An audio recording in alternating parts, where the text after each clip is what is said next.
Bonjour, bienvenue sur le plateau de Campagne TV en direct du Salon international de l'agriculture. Aujourd'hui, on va parler d'un sujet ô combien dans l'air du temps, celui des énergies renouvelables. Alors, produire de l'énergie via la méthanisation, les éoliennes ou les panneaux photovoltaïques, tout le monde sait faire, ou presque. En revanche, reste un problème, celui de la distribution de cette énergie renouvelable. Et c'est là qu'intervient Enedis. Alors Enedis, ce nom vous dit peut-être pas grand-chose. C'est en fait le nouveau nom de RDF. Et justement, nous recevons aujourd'hui Hervé Lextrait. Bonjour. Bonjour, merci de m'accueillir. Vous êtes chef du département producteur à la direction technique d'Enedis. Alors, dans ce domaine, vous êtes incontournable. Vous distribuez à peu près combien de pourcents de cette énergie renouvelable ? Alors effectivement, Enedis est gestionnaire de réseau de distribution à la maille nationale. On couvre 95% du territoire, donc logiquement, on raccorde environ 95% des installations de production d'énergie renouvelable. Alors votre métier a dû considérablement changer ces dernières années parce qu'avant on distribuait de l'énergie, c'était pas très compliqué. Il y avait des centrales nucléaires, des centrales thermiques, des centrales hydroélectriques, des barrages hydroélectriques et puis des raccordements chez les particuliers. Aujourd'hui il y a une foule de producteurs. Le petit agriculteur de Corrèze peut être producteur d'électricité.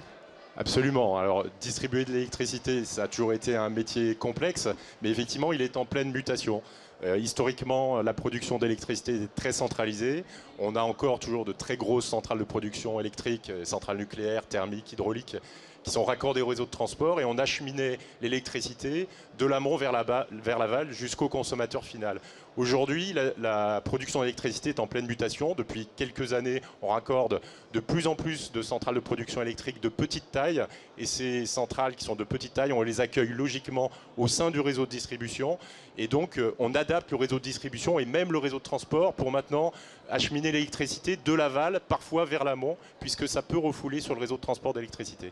Alors, sans être trop technique, comment on peut faire cohabiter sur un même réseau de l'énergie qui vient par exemple d'une centrale nucléaire et de l'énergie qui vient de chez monsieur Dupont, agriculteur en Normandie? Alors, l'électricité circule très naturellement dans les deux sens.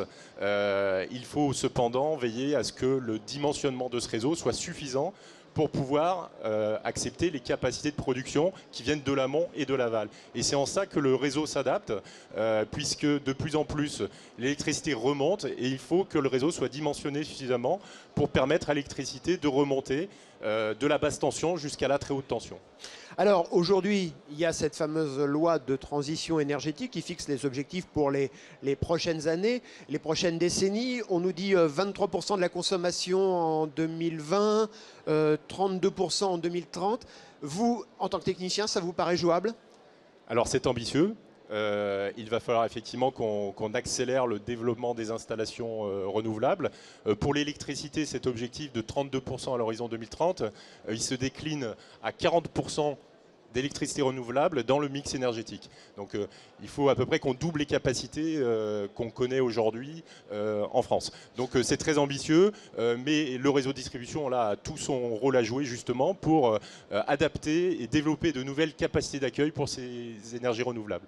Ça veut dire, quand vous dites adapter les capacités d'accueil, avoir encore plus de producteurs d'énergie Absolument, encore plus, il en faut encore plus, bien entendu. Il faut accélérer le raccordement de ces installations pour atteindre cet objectif et il va falloir créer de nouvelles capacités d'accueil, ce que l'on a commencé à faire en créant par exemple de nouveaux postes de transformation. On a une trentaine de gros postes de transformation à créer dans des schémas régionaux de raccordement d'énergie renouvelable et il va falloir encore accentuer ces créations de capacités. Permettez cette question naïve, c'est quoi un poste de transformation ? Alors un poste de transformation, ce sont de très gros transformateurs qui sont répartis sur le territoire. Il y en a environ 2300 et ça permet de transformer le niveau de tension d'électricité du transport vers la distribution, donc de la haute tension vers la moyenne tension. Et alors, dans ce domaine, dans le domaine des énergies renouvelables, on bat déjà des records, notamment en matière d'éoliennes. Alors effectivement, on raccorde globalement sur les énergies renouvelables, depuis une dizaine d'années, enfin en tout cas depuis 5 ou 6 ans, on raccorde environ 2 gigawatts de capacité nouvelle par an. Pour vous donner un ordre d'idée, 2 gigawatts, c'est 2 tranches nucléaires. Donc c'est énorme. En capacité, en puissance installée, c'est énorme. Et dans ces 2 gigawatts, ça se répartit à peu près équitablement entre le photovoltaïque et l'éolienne. Alors l'an dernier a été une quelque chose d'assez particulier, c'est qu'on a battu un record sur le raccordement d'installations éoliennes, avec rien que sur le réseau d'Enedis, 1,2 gigawatts d'installations éoliennes raccordées. Et ça, c'est dans des régions particulières ou c'est pour toute la France? Alors, ça se répartit en fonction des gisements, notamment des gisements de vent. Donc il y en a beaucoup dans le nord, en Picardie, Nord-Pas-de-Calais, Champagne-Ardenne sont des régions qui sont très très dynamiques pour l'éolienne. S'agissant du photovoltaïque, vous ne serez pas étonné si je vous dis que c'est plutôt dans le sud qu'il y a un fort gisement de production photovoltaïque. Alors mettons-nous maintenant à la place d'un agriculteur qui regarderait cette émission sur Campagne TV. Non, tiens, moi j'ai pas encore sauté le pas, je produirais bien aussi dans ma ferme de l'énergie. Ça se passe comment? Au tout début, le début du début. Alors, la première chose, c'est quand même de conseiller à l'agriculteur de se faire accompagner. On ne s'improvise pas producteur d'électricité comme ça. Il y a des exigences techniques à respecter en matière de sécurité vis-à-vis du réseau. Et donc, être accompagné par un installateur, par un bureau d'études, c'est vraiment quelque chose qu'il faut conseiller à l'agriculteur, qui peut d'ailleurs avoir des coordonnées auprès de la Chambre d'agriculture. Donc ensuite, effectivement, il va falloir qu'il s'adresse à Enedis pour raccorder son installation. Donc Enedis va faire un devis pour le raccordement, va lui proposer et il pourra accepter ou refuser ce devis. La particularité s'agissant des installations photovoltaïques, c'est que Enedis joue le rôle de guichet unique pour l'obligation d'achat. Alors l'obligation d'achat, c'est quoi? C'est une rémunération qui est régulée, fixée par l'État, et c'est EDF qui a cette responsabilité, qui a l'obligation de racheter l'électricité produite par les installations photovoltaïques. Et donc nous, on joue le rôle de guichet unique, c'est-à-dire que dans la demande de raccordement, on va demander un certain nombre d'éléments, de pièces, et on va collecter ces pièces qui vont permettre à EDF d'initier et de créer le contrat d'obligation d'achat. Voilà, donc ça facilite le parcours des agriculteurs qui veulent valoriser leur électricité à l'obligation d'achat, mais ce n'est pas la seule possibilité. Et le raccordement, ça prend combien de temps? Alors le raccordement, c'est assez variable, ça dépend de la difficulté, de la consistance du raccordement. Ça peut aller très vite si le réseau existe et si la capacité d'accueil existe. Par contre, si on est dans une zone rurale éloignée de tout réseau, ça peut être plus long parce qu'il faut créer des lignes, des fois plusieurs kilomètres de lignes, et parfois il faut même créer de nouveaux postes de transformation. Et donc ça a un délai et ça peut avoir un coût. Alors justement, à propos des coûts, beaucoup d'agriculteurs que j'ai rencontrés pour préparer cette émission ont dit « Ouais, mais attendez, c'est gentil tout ça de faire de l'énergie et tout, mais dès qu'Enedis arrive, on reçoit une facture énorme de raccordement. » Alors c'est quoi?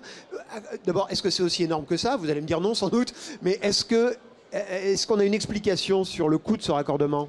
Alors, comme je viens de vous le dire, c'est très variable. Chaque situation est propre.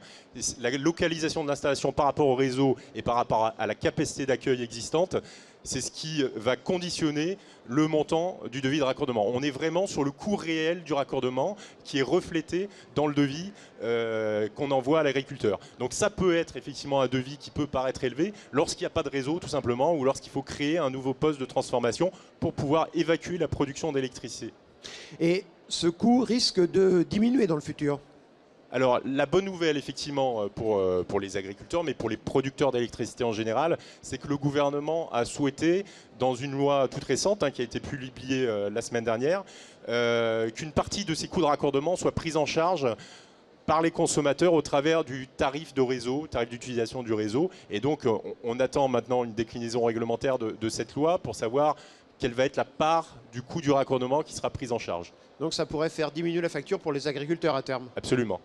Alors il y a une autre situation aussi que l'on rencontre de plus en plus, mais ça on en a parlé et on en parle depuis le début notamment du photovoltaïque, c'est l'autoconsommation. Alors ça c'est le rêve de tout le monde, pas uniquement des agriculteurs d'ailleurs, c'est de se dire je vais mettre des panneaux solaires ou une éolienne dans mon jardin et je produirai toute l'énergie dont j'ai besoin toute l'année. Aujourd'hui, ça marche comme ça ou c'est encore un rêve? Alors c'est pas du tout un rêve. Alors, ce qui est nouveau, c'est qu'il y a une loi maintenant qui fixe un cadre sur l'autoconsommation, mais l'autoconsommation est une pratique qui existait déjà depuis longtemps, qui s'est même assez fortement développée depuis un ou 2 ans. Alors c'est quoi l'autoconsommation? C'est le fait pour un producteur d'électricité de consommer lui-même tout ou partie de sa production plutôt que de la revendre en totalité à un acheteur d'électricité. Et ça, c'était déjà possible. Alors un chiffre, juste un chiffre, l'année dernière en 2016, sur l'ensemble des demandes de raccordement d'installations de production, on en a eu près de 40% qui était dans un cadre d'autoconsommation. Donc voilà, c'est quelque chose qui se développe quand même assez sensiblement, qui va encore se développer demain, d'autant plus que maintenant il y a une loi qui donne un cadre légal à l'autoconsommation. Alors, si je produis de l'énergie, si je suis en autoconsommation, ça se passe comment? Je dis ciao ciao Enedis, ciao ciao EDF, je ne paierai plus jamais de facture d'électricité de ma vie? Alors, EDF peut-être, puisque de toute façon, chaque consommateur a le choix de son fournisseur et personne n'est lié à EDF en tant que fourniture d'électricité. En revanche, pour le réseau, il y a un monopole de la distribution publique d'électricité, donc c'est Enedis. Et l'idée de se passer complètement du réseau, c'est-à-dire l'idée selon laquelle l'autoconsommation pourrait signifier autarcie, est une idée fausse. Le réseau est là pour assurer la sécurité d'alimentation. La production d'électricité, en particulier renouvelable, est intermittente. C'est-à-dire que des fois, il y a trop d'électricité produite par rapport aux besoins. Puis il y a d'autres moments, par exemple l'hiver à 19 h, où on a besoin de consommer, on a besoin d'éclairage. Et là, la production photovoltaïque n'est pas présente. Et donc, on a toujours besoin du réseau, soit pour évacuer une surproduction, soit pour compléter son approvisionnement en fourniture d'électricité. Et là, le réseau a encore un grand avenir, même dans un cadre d'autoconsommation. Mais l'énergie, ça se stocke ou ça ne se stocke pas? Comme on pourrait stocker par exemple du fuel dans sa cuve au fond du jardin? Alors, ça se stocke, mais ça coûte très cher. Bon, l'avenir, effectivement, est promise à une diminution du coût des batteries, qui sont le moyen de stockage auquel tout le monde pense. Aujourd'hui, ça reste encore très très cher de stocker de l'électricité avec des batteries.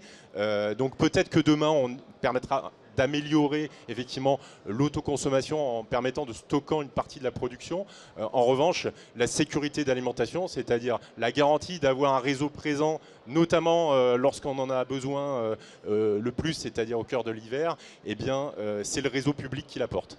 Eh bien, merci beaucoup Hervé de nous avoir apporté ces précisions. On le voit, le photovoltaïque, l'éolien, tout cela, ce sont des méthodes d'avenir. 40% de besoins supplémentaires dans les années à venir. On vous attend donc pour produire de l'énergie dans vos exploitations et moi je vous redonne rendez-vous à demain sur Campagne TV.